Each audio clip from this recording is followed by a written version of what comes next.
दोस्तों आज की इस वीडियो के अंदर मैं एक छोटी सी प्रेजेंटेशन आप लोगों के साथ शेयर करने जा रहा हूं, जिसके माध्यम से मैं आपको 3 इंपॉर्टेंट फैक्टर्स के बारे में समझाना चाहूंगा। सबसे पहला, रिटायरमेंट प्लानिंग। आपको रिटायरमेंट प्लानिंग क्यों करनी चाहिए, उसका क्या महत्व है, इन्फ्लेशन को कैसे बीट कर सकते हैं। दूसरा इंपॉर्टेंट फैक्टर, फाइनेंशियल फ्रीडम किस तरीके से अटेन की जा सकती है। और तीसरा और सबसे इंपॉर्टेंट, अपने लिए आप सेकेंड इनकम किस तरीके से जनरेट करने जा रहे हैं।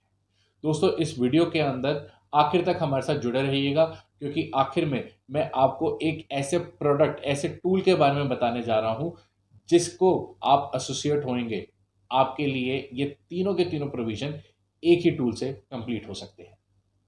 तो आइए शुरू करते हैं काम की बात। दोस्तों आज हम बात करेंगे रिटायरमेंट प्लानिंग की, वेल्थ क्रिएशन की, अमीर बनने की।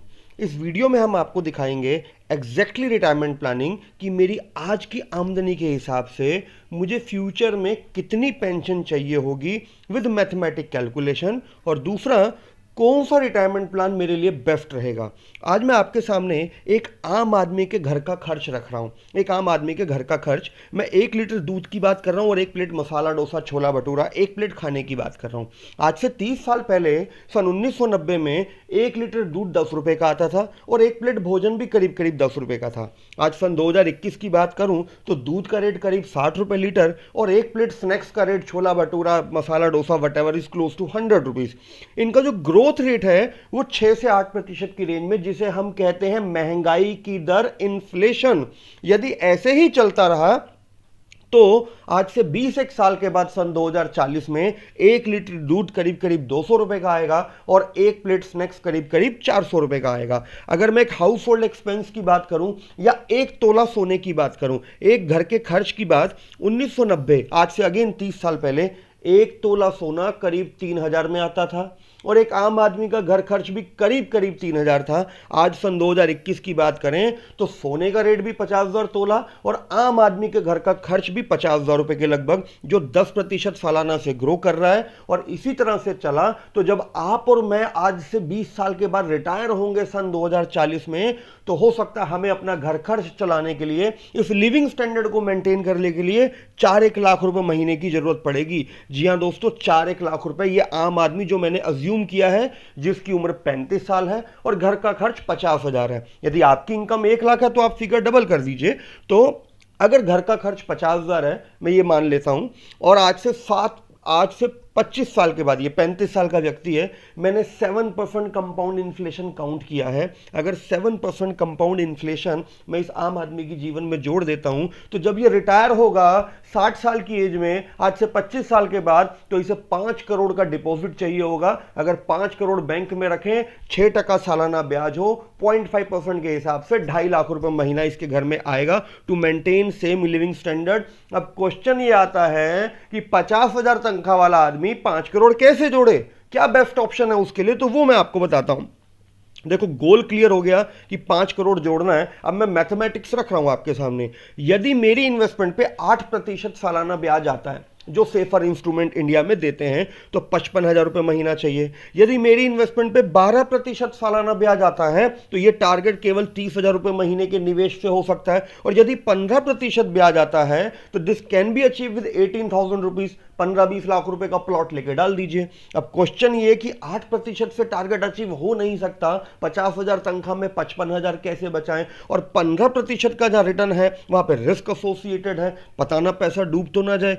तो वैसे अगर मैं आपको बताऊं तो अमेरिका जैसे स्टेबल कंट्री में भी, डेवलप्ड कंट्री में भी केवल 5% लोग हैं जो एक स्टैंडर्ड रिटायर लाइफ जीते हैं। और अगर मैं भारत देश की बात करूं, या आज भी आपको 65-70 की उम्र में लोग काम करते दिख जाएंगे, या तो अपने बच्चों पे डिपेंड होंगे या फिर वो चैरिटी पे डिपेंड होंगे। तो हमारे साथ ऐसा नहीं हो, उसके लिए प्लानिंग करने की जरूरत है। और देखो, प्लानिंग भी कुछ ऐसी कि कहां निवेश करूं।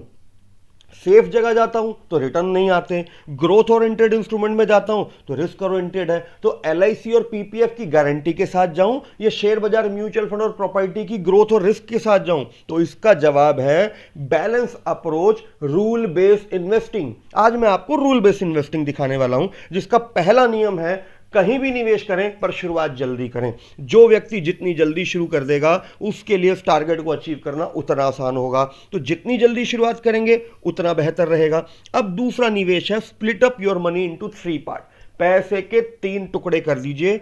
33% पैसे से आप जीवन बीमा खरीदिए, 33% पैसे से आप शॉर्ट टर्म नीड के प्रोडक्ट खरीदिए और 33% पैसे को आप शेयर बाजार, म्यूचुअल फंड, प्रॉपर्टी कहीं भी पार्क कीजिए। ये रूल बेस्ड इन्वेस्टिंग का एक तरीका होता है, split up your money into 3 part.